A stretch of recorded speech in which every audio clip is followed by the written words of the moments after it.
The majority of Negroes, or blacks, as many now prefer to be called, still look to figures such as Martin Luther King for leadership. In April 1968, Martin Luther King traveled to Memphis, Tennessee, to speak in support of striking sanitation workers. The message of hope was familiar, but with an ominous sense of foreboding. Like anybody, I would like to live a long life. Longevity has its place. But I'm not concerned about that now. I just want to do God's will.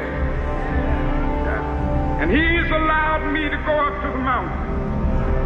And I've looked over and I've seen the promised land. I may not get there with you, but I want you to know tonight that we as a people will get to the promised land.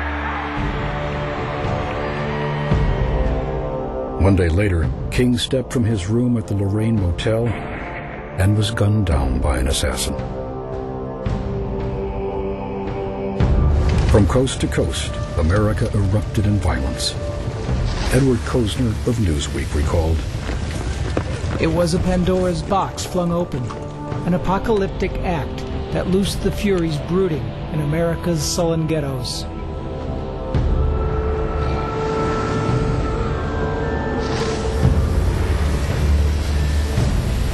Once again, the heart of America is heavy for a tragedy that denies the very meaning of our land.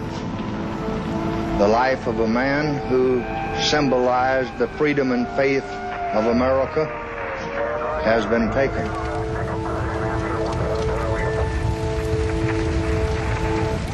The dream of Dr. Martin Luther King Jr.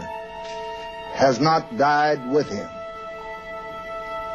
Men who are white, men who are black, must and will now join together, as never in the past, to let all the forces of divisiveness know that America shall not be ruled by the bullet, but only by the ballot of free and of just men. The civil rights movement could rightfully claim victory in desegregating the South and opening its voting rolls to millions of blacks who had been disenfranchised for a century. But the rioting demonstrated that deep problems remain.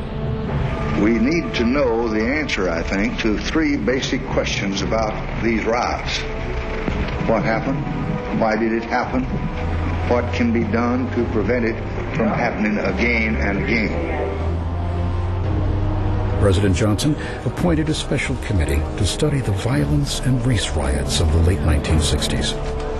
The Kerner Commission concluded that America was moving toward two separate societies, one black, one white, separate and unequal.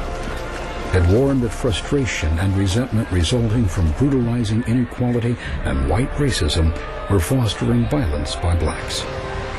As the 1970s dawned, African Americans were no longer at the back of the bus, but the challenge of achieving true freedom and equality remained. It would be left for the next generation and those who followed to finish, once and for all, what President Lincoln had started.